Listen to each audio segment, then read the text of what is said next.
So let's do the chanting.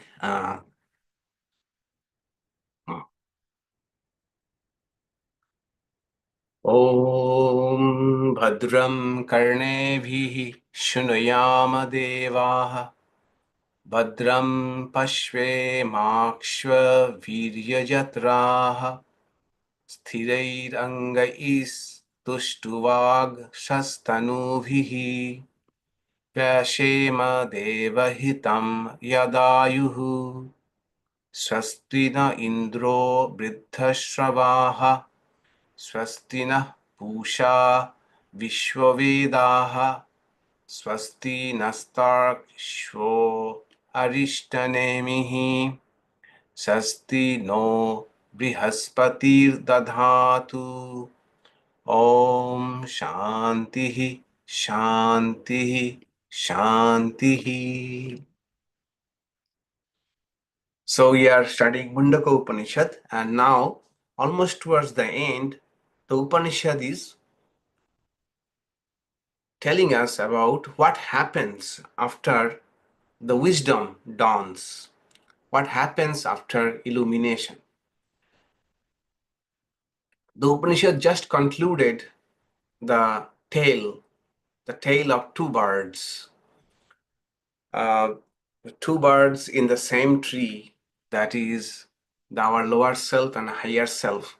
And the lower self is, as it were, going through all of these different types of experience, good, bad, not so good, all types of experiences.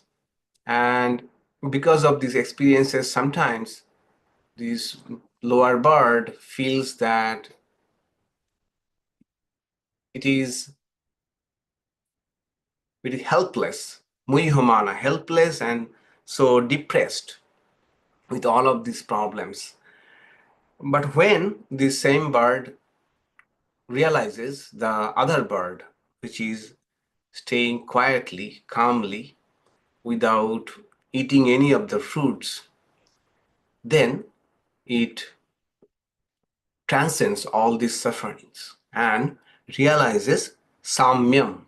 That is the word. Samyam is paramam samyam, the highest oneness.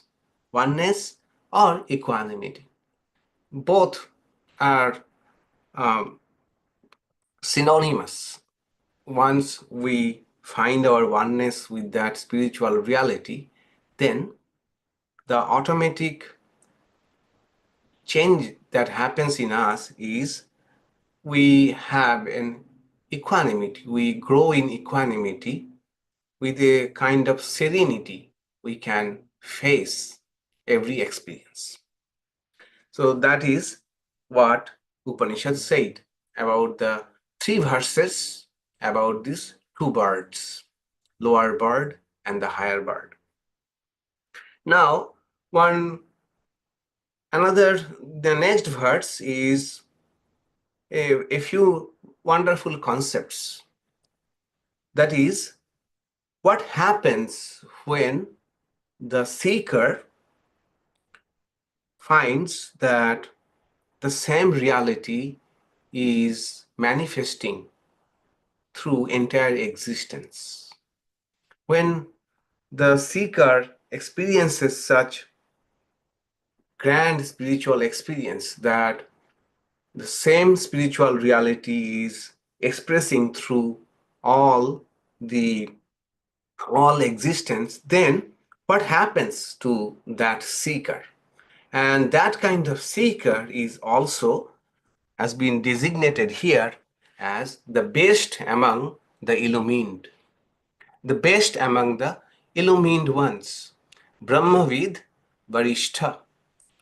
So that is another concept, a fringe concept though, in non-dual Vedanta, that even among the illumined souls, there are gradations.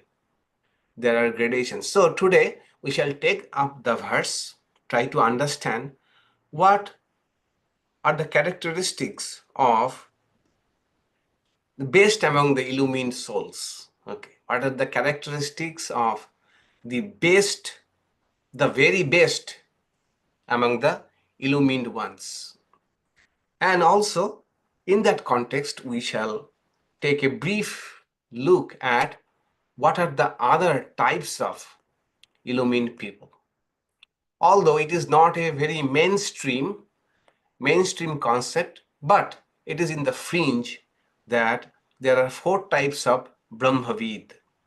Brahmavid means those who has attained Brahman, those who have realized Brahman, those who have experienced Brahman, those who have understood their limitless infinite nature. They are Brahmavid.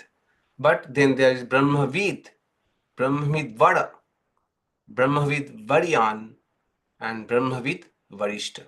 That is comparative and superlative degrees among even the illumined ones. So we shall try. It's a fringe idea, as I said. Still, we shall take a look at it. Okay, so let's study the verse.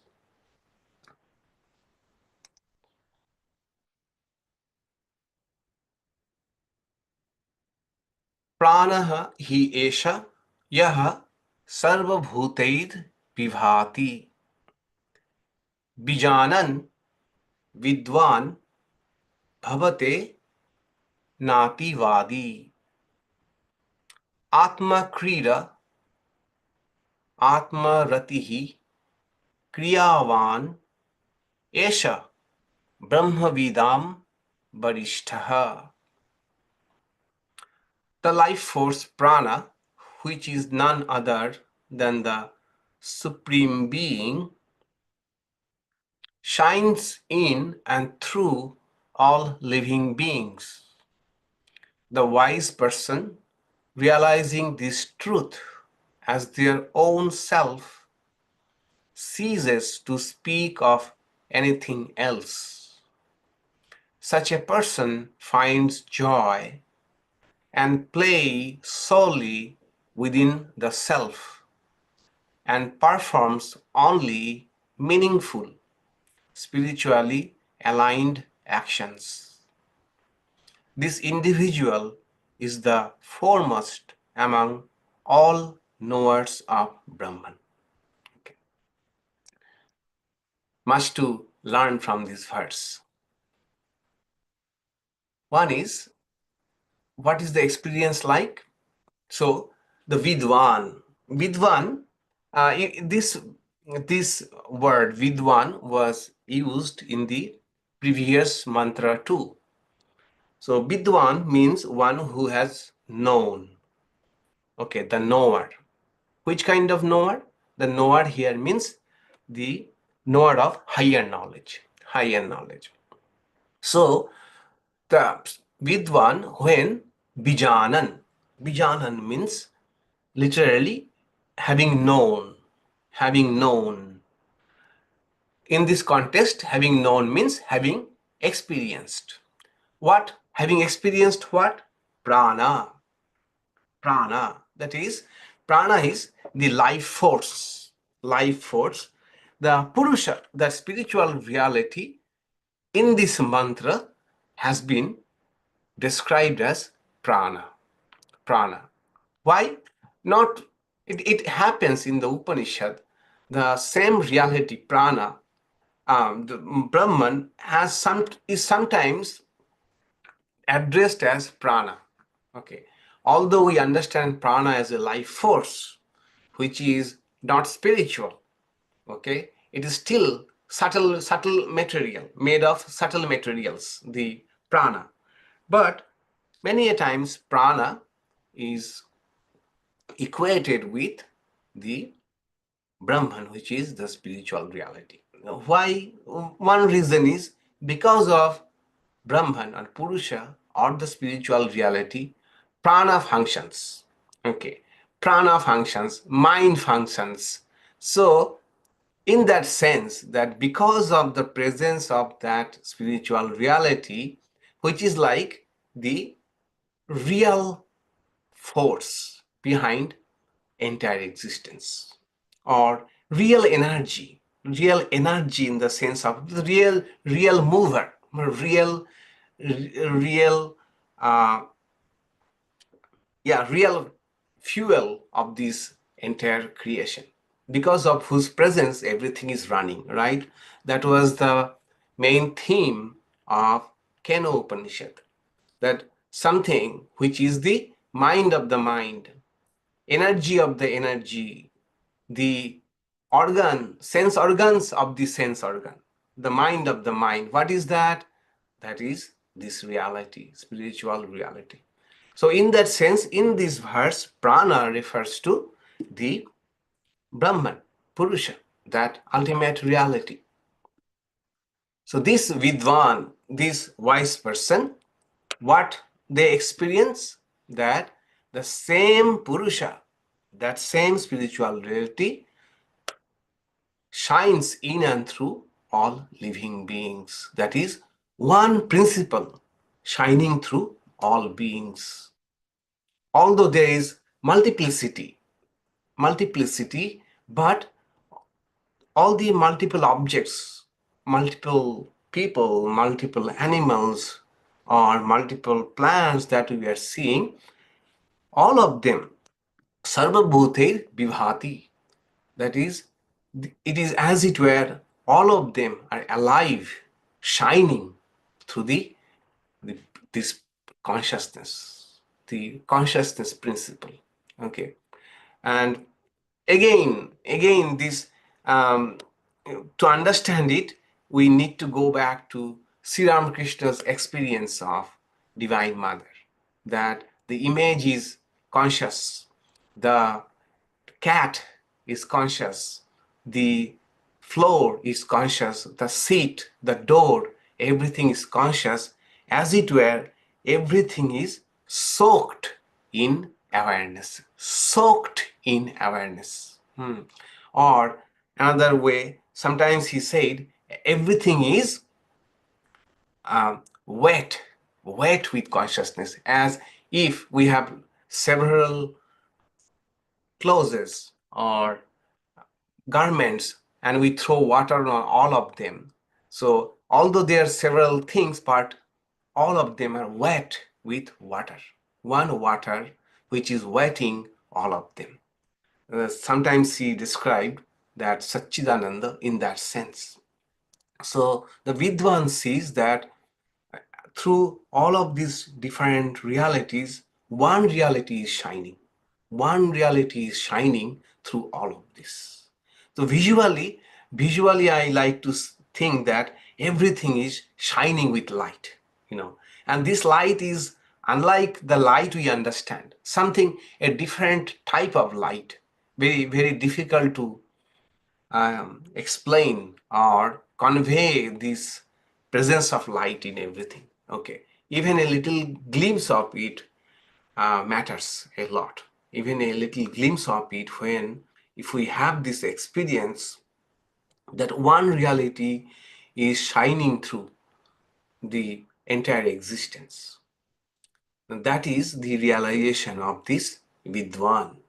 And having realized that, what happens to that person?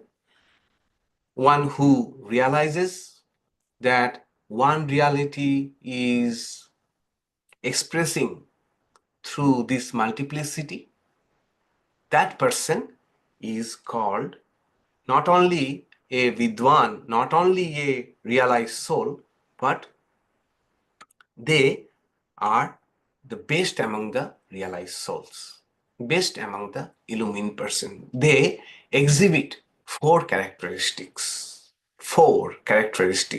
according to this mantra. What are those four characteristics? One, two are almost similar. One is atmakrīḍa and ātmaratiḥ. Atmakrīḍa means one who is, kriyā means play, sport. One who is playing with Atma. One who is playing with Atma. Okay. And ātmaratiḥ, one who is absorbed in Atma. Absorbed in Atma. So can you tell the difference between the two? Playing with Atma and absorbed in Atma. Can you guess the difference between playing and absorbed. Yes. Oh, I have to unmute. Just a minute. Just a minute.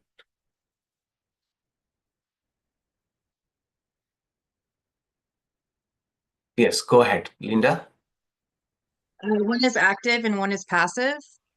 Yeah, kind of. You have gone very close. So, atmaratiḥ means one who is absorbed and finding bliss in self, atma. So, krida or sport mean there will be always an external element, right? Sports happens externally. We need something extra to play with. So here, atma krida means they are not only absorbed in the self within, but also without. Without. Okay, that makes such a person the best among the spiritually illumined people. That is, they realize the Atma within as well as without, inside as well as outside. Okay, that is Atmaratiḥ and Atmakridaha.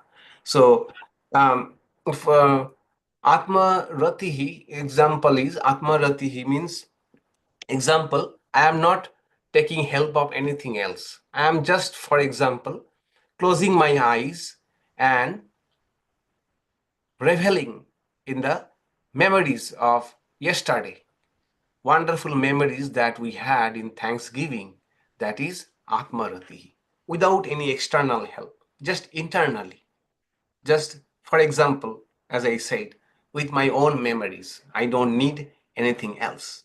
And Atma Kridaha means I need something external. Say, I am absorbed in a book and getting immense joy in it.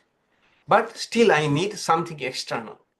But reveling in memories don't require anything external. Similarly, the realized soul is Atma Ratihi and Atma Kridaha. They not only is happy, very happy internally, but also they find joy outside too. Outside too. That is the hallmark of the best among the spiritual seeker. That Brahmavid variṣṭhaḥ, self-satisfied. So internally as well as externally, the wise ones revel in Atma. Eyes open or closed, they feel the divine within and without. So one day, Sri Ramakrishna was meditating in the evening, and someone came and disturbed his meditation. Okay, and so and that person then said, "Oh, I am sorry. I did not know you are meditating." Sri Ramakrishna said, "No, no, no. Is God present only when eyes are closed? Is not God present when eyes are open? God is present eyes with eyes open too." So that is the idea that the divine within, they see the divine within as well as without. That is the culmination of the seeker. So now, this is a very coveted state according to the Indian spiritual tradition, that one who is absorbed, they don't need any external anything for their joy. In fact, Swami Vivekananda named Sri Ramakrishna Atmarama. Okay, he used to call Sri Ramakrishna Atmarama. Atmarama means one whose sole joy is in spirituality. Swami Vivekananda did not ever, after Sri Ramakrishna's passing away, especially, he did not used to address Sri Ramakrishna by name, but he used to refer to Atmarama. Atmarama, the someone who was engrossed in the joy of the bliss of Atma. the self, the spiritual reality. And not only that, after Sri Ramakrishna's cremation, the ash, the mortal remain, he put into a jar, a metallic jar, and called it Atmaramir Kouto. Kouto means pot, pot. So what kind of pot or jar was this? Atmarama. So it's a pot of that sage or person who was reveling in the joy or bliss of Atma, Atmaramar Kouto. So now a question may come that do these people then shun the worldly joys? Do they enjoy Thanksgiving dinner or not? Or do they they are against Thanksgiving party? Or do they enjoy ice cream or not? So the point is that they still find joy in the joys that we find. They still find joys in them. And there are two conditions, two or three conditions. One is they don't seek those joys the way we seek them. Okay, the way we seek and anticipate such joys, and unless we find such joys, we find that our life is not meaningful. That is absent in them. Okay. Secondly, even when they are enjoying an ice cream, they are still aware of the fact that this joy is expression of that divine joy. Okay, that same divinity that is within the ice cream is also in me, and that is I am getting delighted about this joy. Okay, and another point is they even if they are enjoying other types of joys, other types of fun, those are harmless fun and moral, dharma, dharmic. They are based on dharma, morality. Okay, so even though such an illumined person can revel in the joy of Atma alone, inside and outside, they do not shun, or they are not averse to the joys of the world. Okay, we should remember that aversion is also a bondage. Aversion is a bondage. As attachment is a bondage, so is aversion. Trying to avoid, trying to resist is a bondage. Okay, so other types of joys, they do not denounce or decry other types of joy, but they partake in that joy also. And that is what we see in all the illumined people. They are not shunning the whole world. Okay, they are usually happy people, very happy people, and have child. They enjoy the world like a child. Even in small things, we see illumined people. Even in small things, they can enjoy a lot. Apparently nothing, small things, but they can derive great joy out of them, because this is not in the thing that they are enjoying the thing itself, but they are experiencing the same divine bliss that is without without so they don't shun so-called worldly joy, but they don't seek also the way we seek worldly joy. Okay, and finally, this kind of joy, that they enjoy harmless joy. Okay, harmless joy, which is moral, which is legitimate, moral, that kind of joys. So I remember to one of Swami Bhuteshanandaji was one of our presidents, and he was very wise and humorous also, very humorous. So in Belur Math, in our head monastery, the Sunday after Sri Ramakrishna's birthday, we have a fair, okay, local fair within the monastery ground.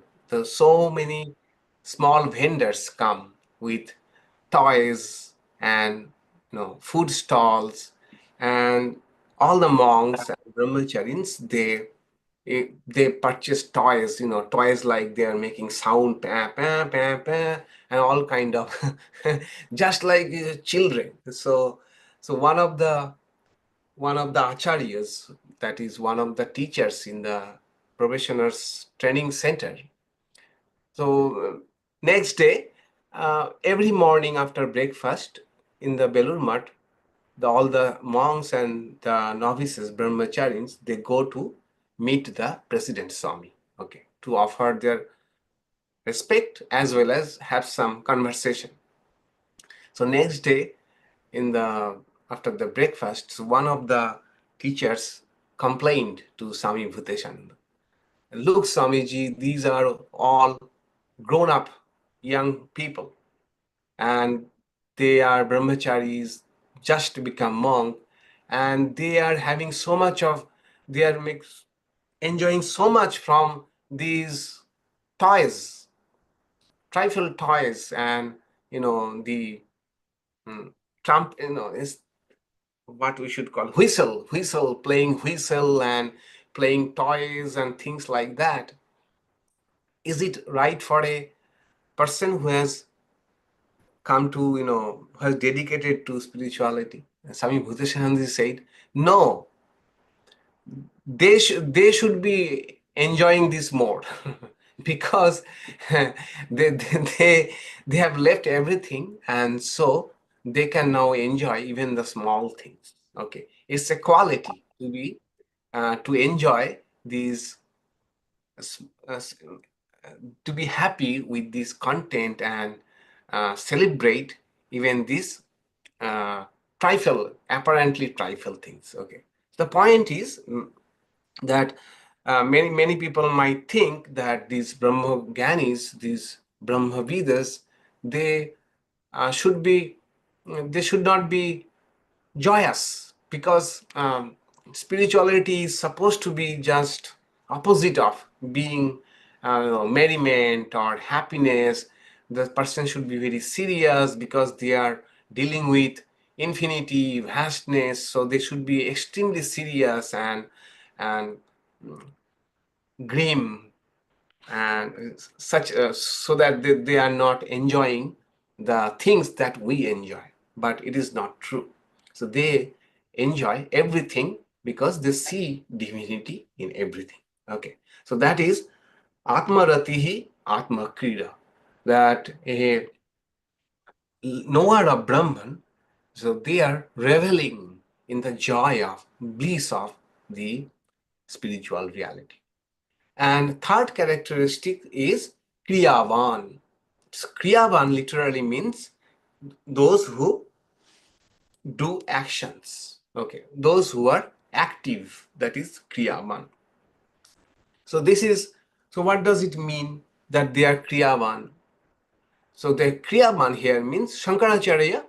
Here we have no one else to turn to Shankaracharya here to understand the meaning of kriyāvān, what it means that a knower of Brahman is kriyāvān. Shankaracharya says that such people, they are engaged with activities. Which kind of activities? One, unselfish activities.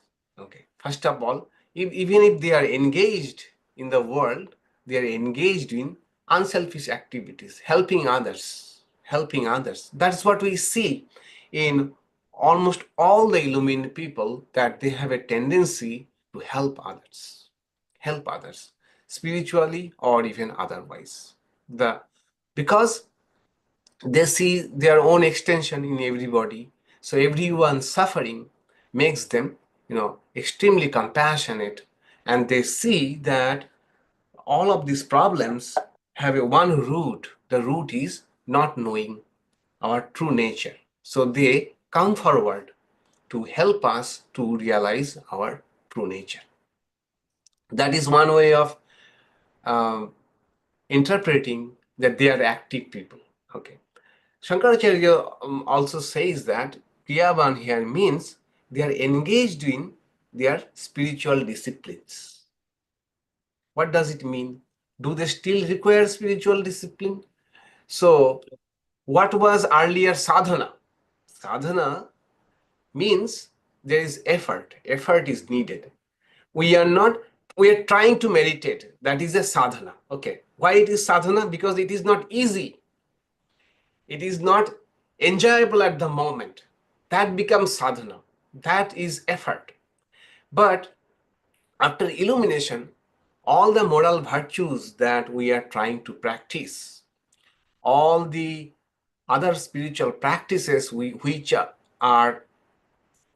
not effortless to us now, which we are striving to do, that have become natural to these people. Okay, so they are still engaged in meditation or study of scriptures, reflection on the scriptures.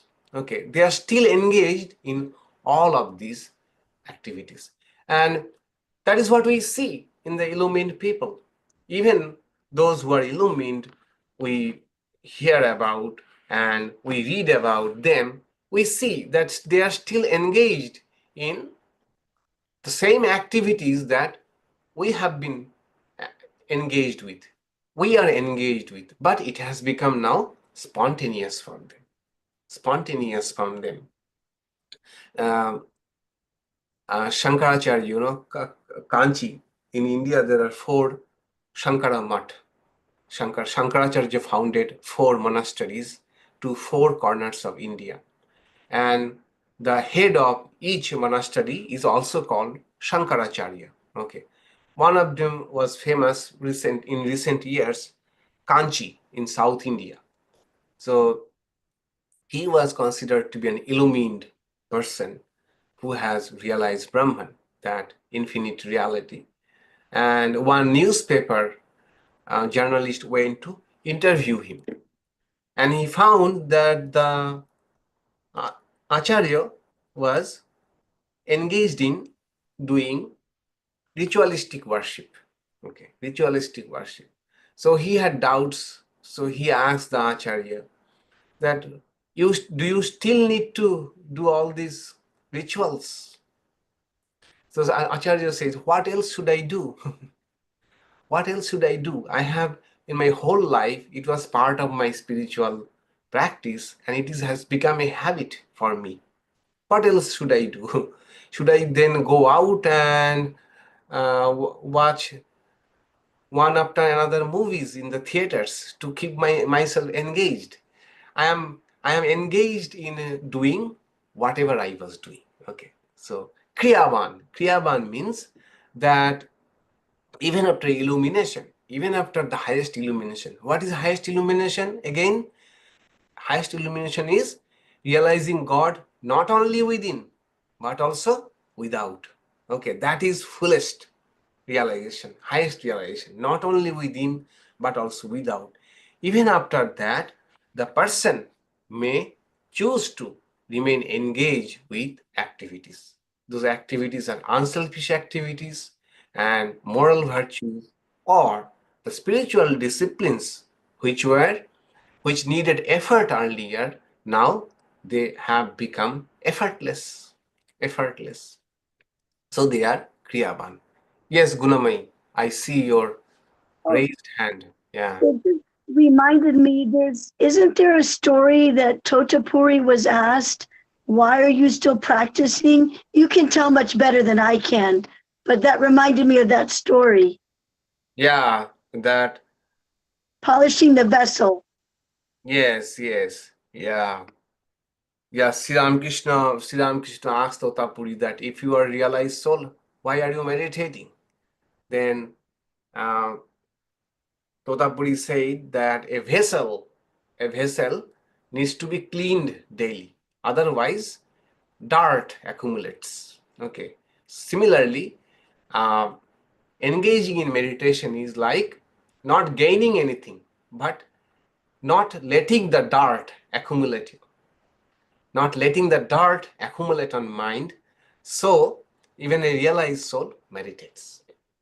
Then Sri Ramakrishna says, what if the vessel is golden, made of gold, which does not get dirt?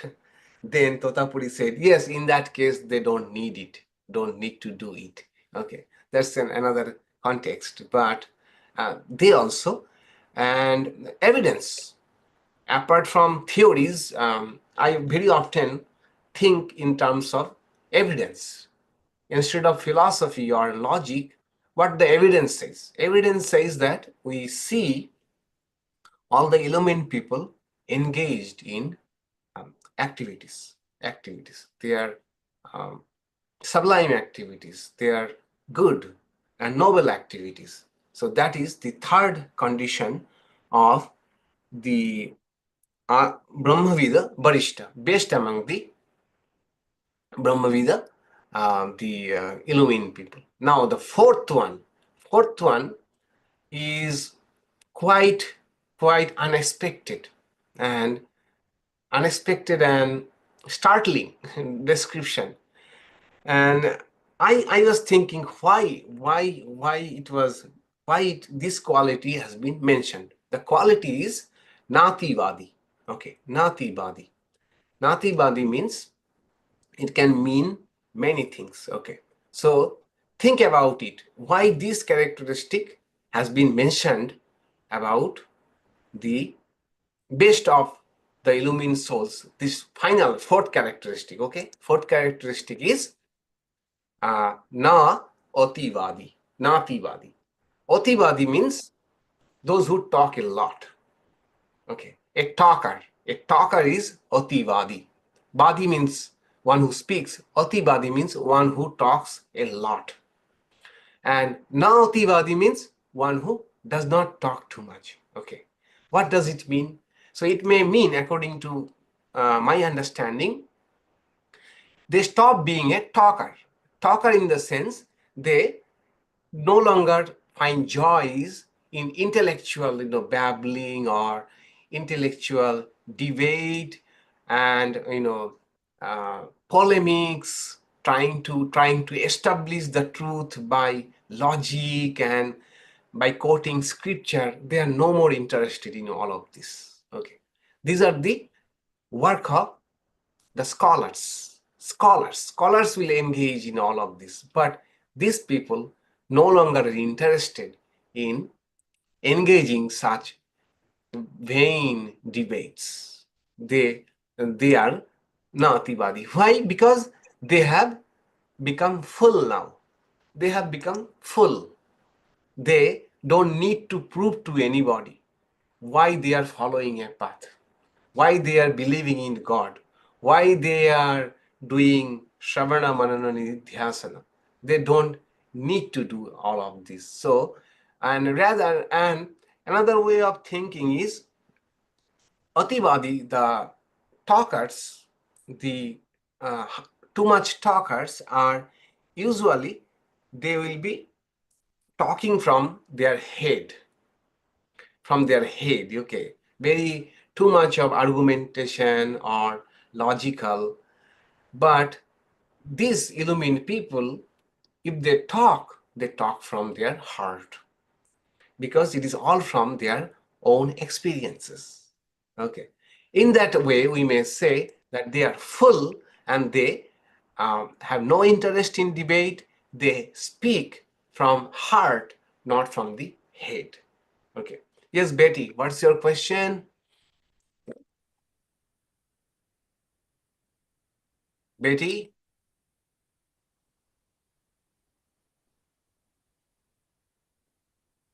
Can't hear you. I think your mic is not working. I mean, your webcam is not working.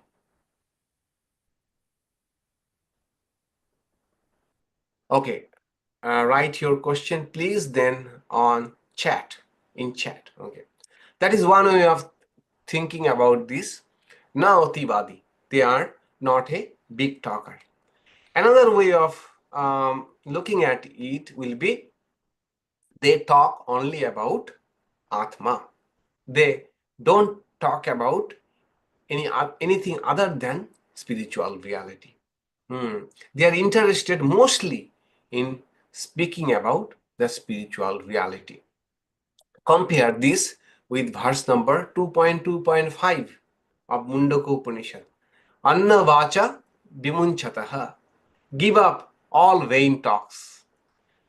The Mundaka Upanishad said that give up all vain talks and aim for this Brahman with the help of the Om.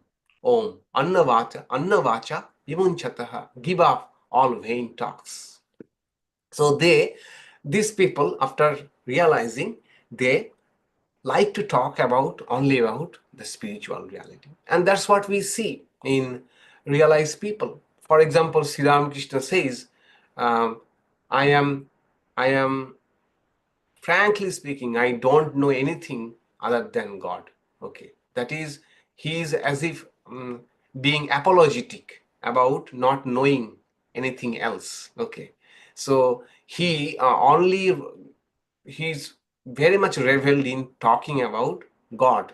So any topic you bring, he immediately after some time lead that topic to the divine.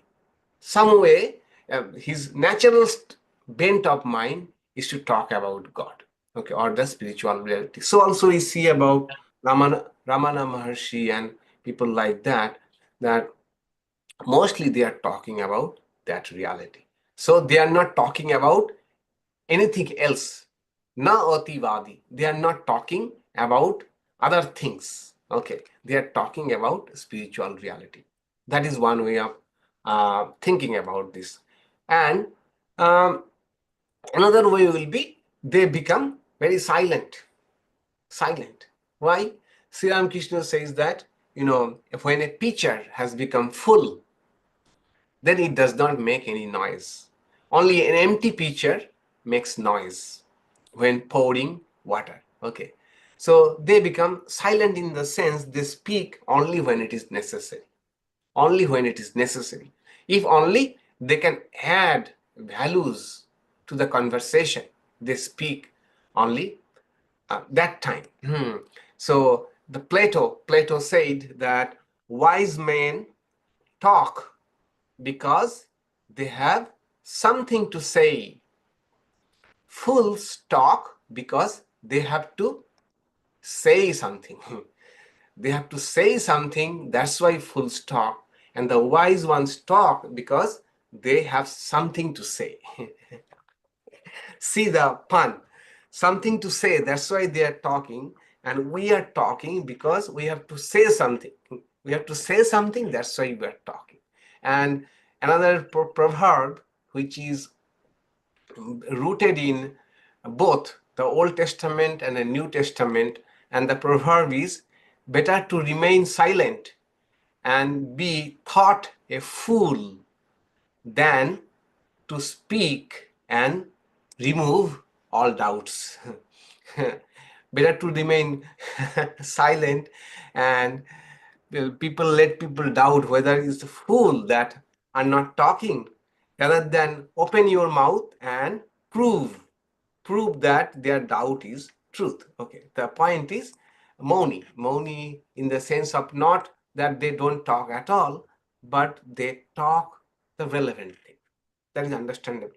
And finally, I think ativādī also means one who is arrogant, arrogant about their knowledge, arrogant about their understanding. The way we have understood is the best way. That is ativādī. Okay. Nātivādī is opposite of arrogance.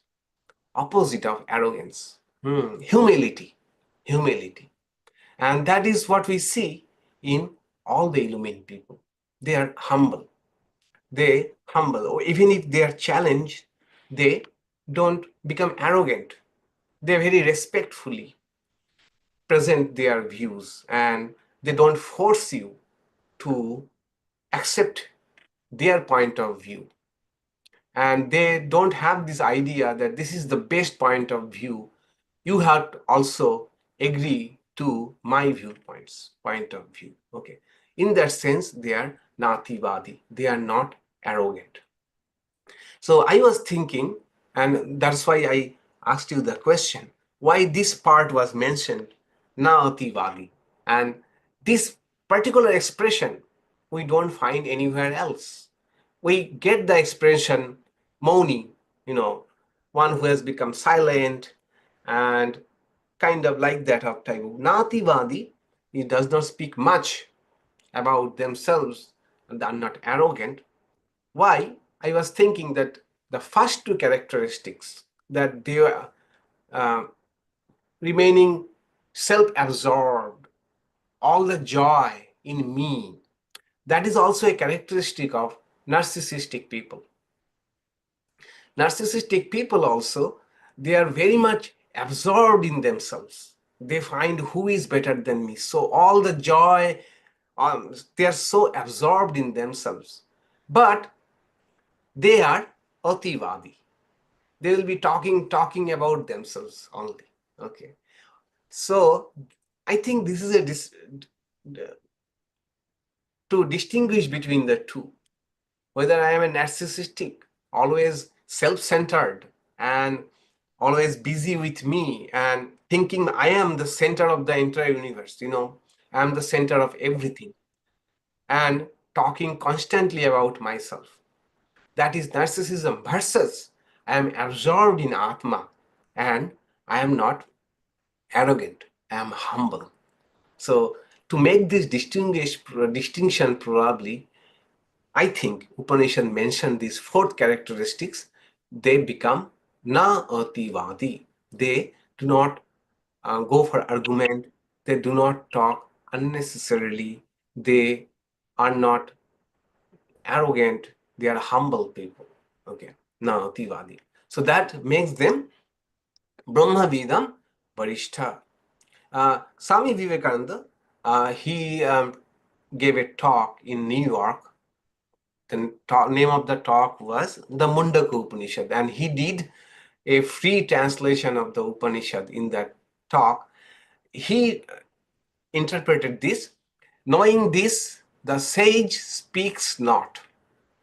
And in bracket, it has been given, that is Swamiji is explaining, he gives up criticizing anyone, scolding anyone, thinking evil of anyone.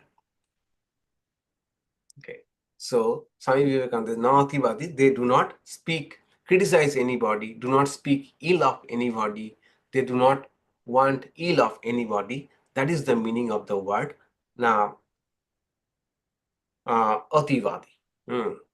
Nātivādī. So what is it? Could it be that the fourth characteristic is so rare? Of course, so rare, because realized people are rare. So fourth quality is rare, no doubt about it. So it is a continuum. Okay. Interestingly, the talk, my Sunday talk, day after tomorrow, is on humility and different facets of humility. What really humility is. So after doing a lot of research on humility, it appears to me that humility exists in us, all of us, in a continuum. It's not an on and off thing. We all of has humility to some degrees. Okay, it's a matter of degrees of humility.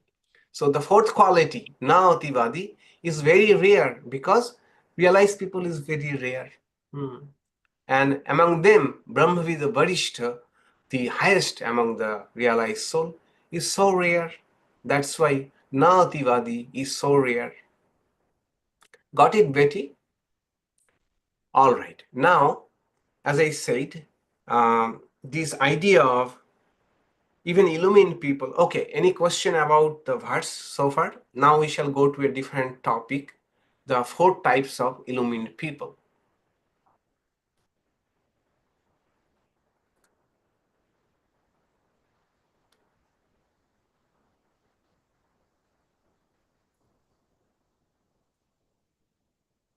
Okay, so you have understood. Okay, now the depending upon the nature of the Gyani. There are different types of Gyani. It is mentioned only in Yoga Vasishtha, Yoga Vasishtha. The Yoga Vasishtha. What is the other name of Yoga Vasishtha? Yoga Vasishtha goes by other names too, right? Vasishtha Yoga. Yeah, Yoga Vasishtha is also known by Vasishtha Yoga. Anyway, there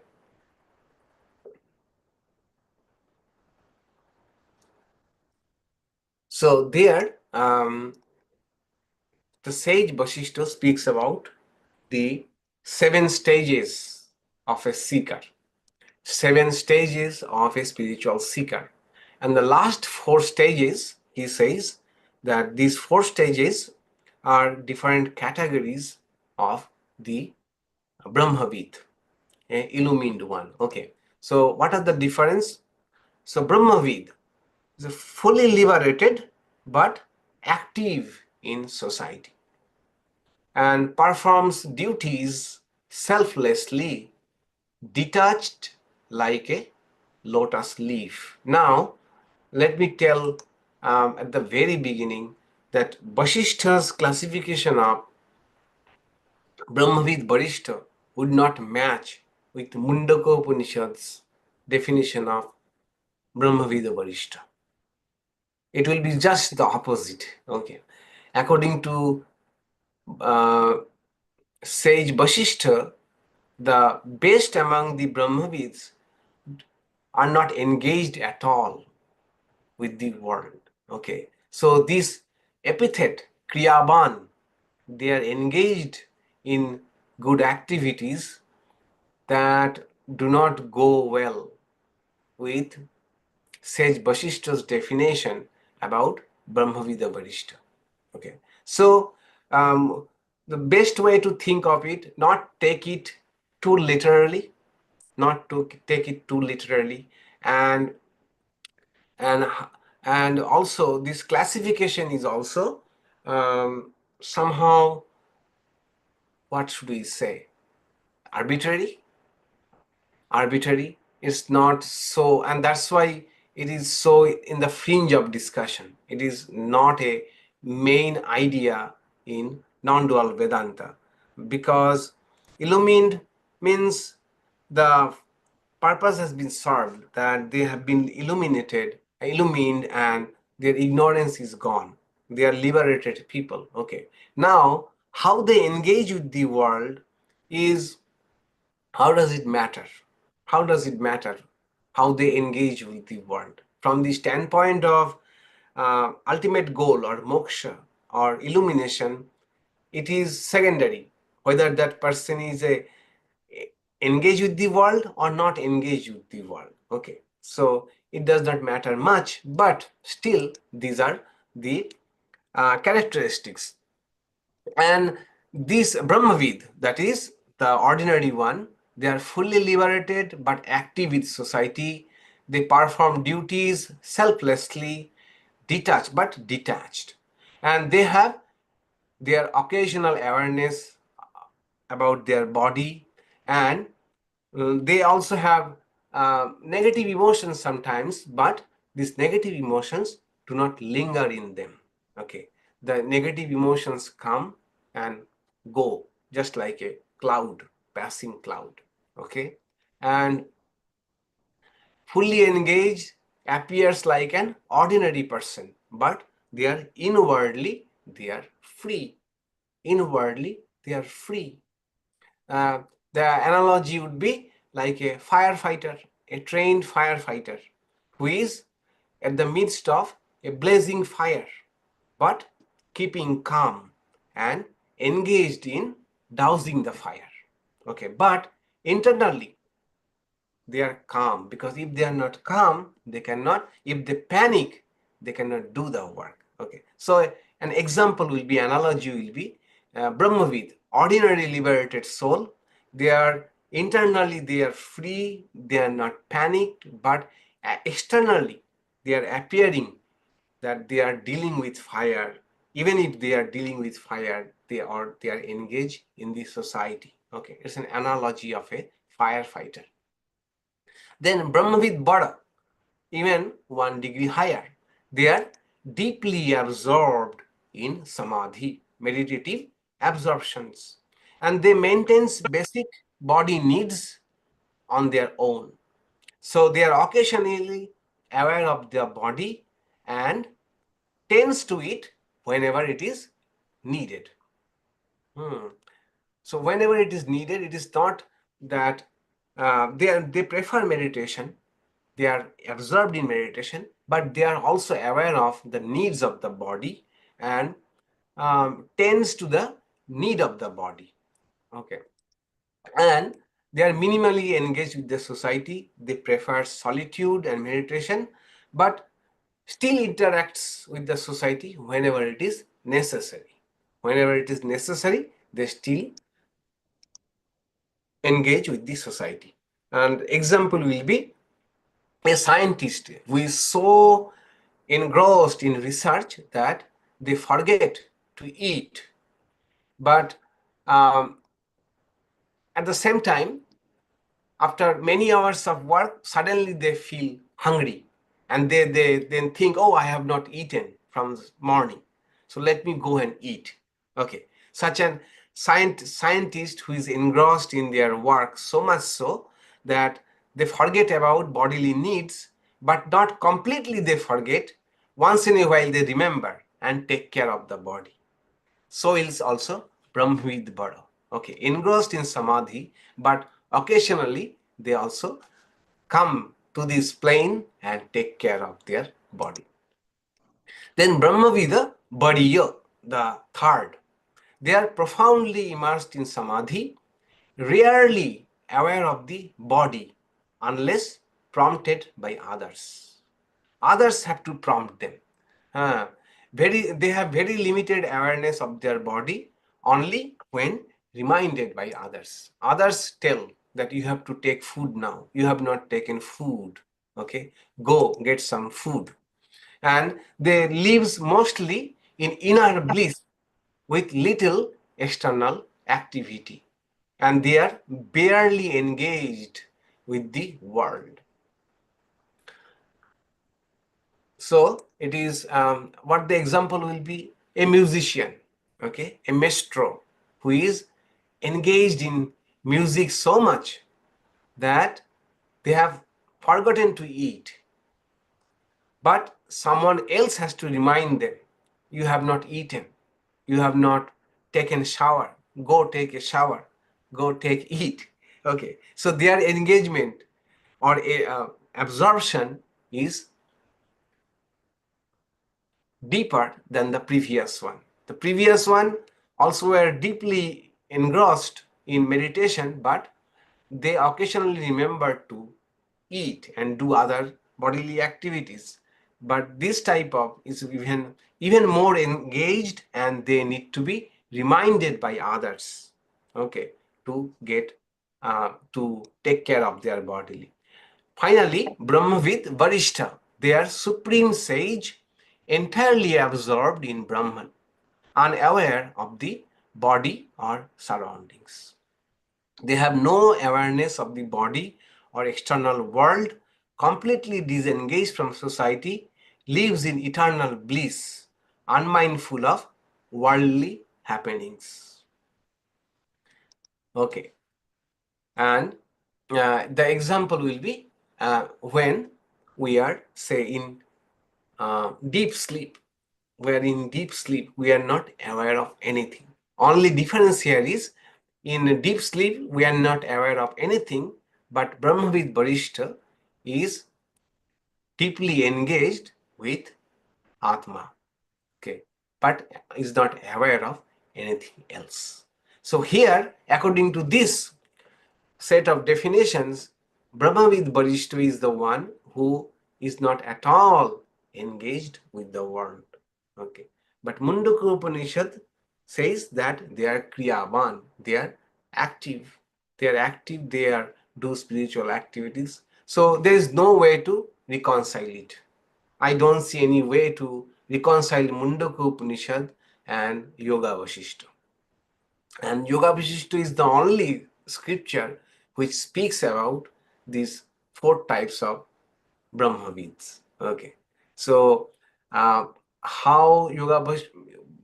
Sage Vasishtha most likely observed and come to this conclusion on his own, independent of the Upanishads. Independent of the Upanishads, we don't know. And yeah, so that is the thing. These two are not matching, but it is what it is. It is what it is. Okay. Yes, Paul. Could it just be a matter of temperament? Matter of temperament. Yeah, I mean personality of the person. Yeah, that also I think that even suppose all of us here get illumination. Will our personality change the fundamental characteristics? All of us will become alike? No, I mean, we shall still have differences, individual differences, right? So you mean that whether that person temperament was to engage in the world or not, that will appear as a Brahmavid, Varishṭhaḥ and vidvān. Yes, that may be true also. That may be true also. Okay, that may be true also. But ultimately, it is all the matter is that illumination, that seeing that divine within and without. The same divine reality, experiencing the divine reality inside and outside. That what makes the difference. And whether that person is what the degree of engagement is meaningless from that person's point of view. We only will be discussing about whether that person is engaged in society, doing good work or not, or absorbed only within. These are all our. Did Sri Ramakrishna go through all of these levels? Very difficult to say, if we believe in his biography, when he was, first went to Samadhi, for 2-3 days, he was not taking food. Then Totapuri, the teacher, kind of woke him up from deep absorption and fed him. And the biography says this kind of state persisted for about 6 months. That Sri Ramakrishna is absorbed in Samadhi continuously, and Totapuri, his teacher, is feeding him by force. Okay, so maybe he went through all of these stages. Then will come the question of faith. The devotees of Sri Ramakrishna would say, of course, we consider him an incarnation of God. What to speak about all these categories of Vasishtha? Okay, he is beyond all of this. Then it will become a question of faith. Okay, frankly speaking, very hard to know. Very hard to know. If we believe in the biography written by Swami Ishadhyanananda, and Ishadhyananda ji says these are the states he went through, then we have to take as truth or as faith. We may take it, we may leave it. Don't know. Don't.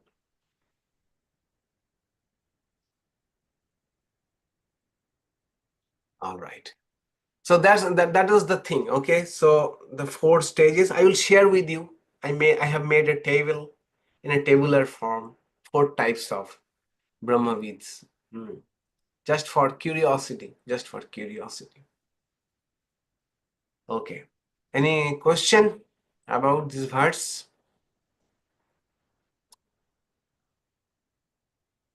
Or the ideas? So 4 characteristics of a very developed illumined soul is 1, ātmaratiḥ, that is their ātmaratiḥ, atmakrīḍa, they are absorbed in that spiritual reality within as well as without, then they are engaged in good activities, spiritual activities, and finally, they are not talkers. They don't talk much, or they are not arrogant. They are not argumentative anymore. They are so sure about their spiritual realization that they don't think there is any more need to prove to anybody about their spiritual path or their spiritual goal. So they becomes nātivādī. These are the four characteristics. Now in next verse, the Upanishad will bring some moral virtues. Moral virtues.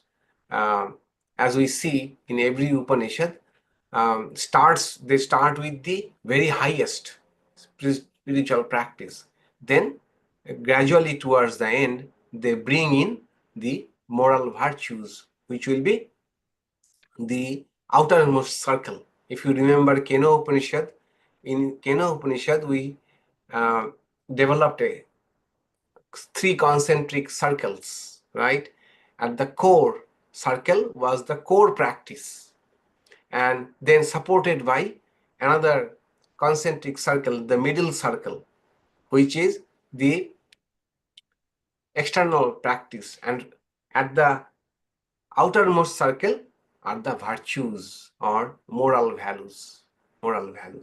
So it is whether it is bhakti yoga or raja yoga or jnana yoga, we always can find out these three types of spiritual practices. The moral virtues at the outer circle, which as the foundation, which holds the inner virtues or inner spiritual practice like shravana, manana, nidhyasana or vichara, and the core practice is aparaksha, direct realization of the truth. Okay, so now Upanishad in the next few verses, they will be speaking about the spiritual virtues like truthfulness and tapas. What do they mean? And we shall take a deeper look at them. All right. So I was thinking, since it is Thanksgiving week, let's do a meditation. And this meditation will be based on mantra 2.2.11, that Brahman everywhere. And Brahman is at front, at the behind, left, right, and top, and below, okay, and everywhere. Okay, so let's do that.